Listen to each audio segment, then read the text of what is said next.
Une haine qui embrase les rues de Ouagadougou. Dans la capitale du Burkina Faso ce 20 janvier, ils sont des centaines de manifestants à protester contre la présence française. Nous, on ne veut plus les aides. On veut qu'ils rentrent. On en a marre d'eux. On veut qu'ils rentrent. Le Burkina Faso est fatigué avec le cas de la France.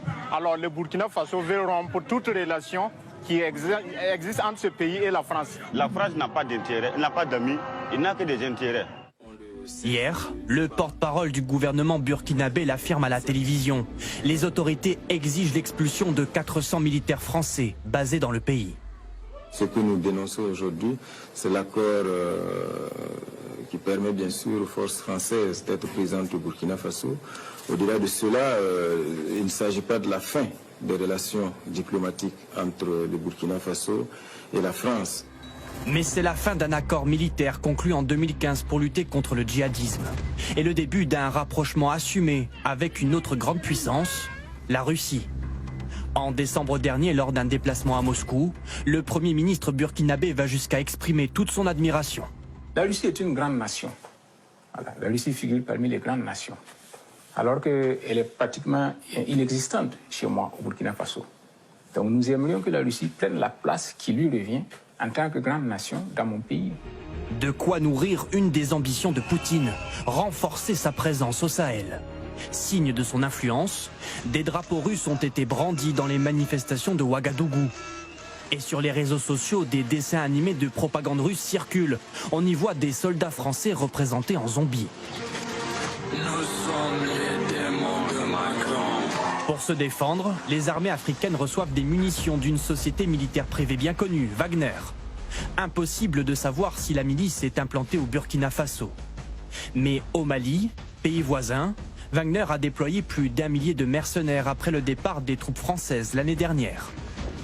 Pour manipuler l'opinion contre la France, le bras armé de Moscou ne recule devant rien. Sur ces images, on voit des hommes qui sont en train de pelleter du sable et de la terre sur un enchevêtrement de corps. C'est une mise en scène particulièrement macabre qui vise en fait à accuser l'armée française d'avoir commis un crime de guerre au Mali et de s'être rendu coupable de ce crime de guerre avant de quitter l'emprise de Gossi qui a été transférée aux forces maliennes le 19 avril 2022. Des mercenaires prêts à tout pour propager l'influence russe. Et mettre la main sur des ressources naturelles comme les diamants, le bois ou encore l'or malien. La Russie livre également du matériel militaire au Mali. Avions d'attaque Sukhoi ou hélicoptères Mi-8 exposés en grande pompe la semaine dernière sous l'œil de l'ambassadeur russe au Mali. Les forces de défense et de sécurité du Mali, de nouveaux debout et autonomes, inspire désormais le respect et présente une image positive du Mali à tous les partenaires.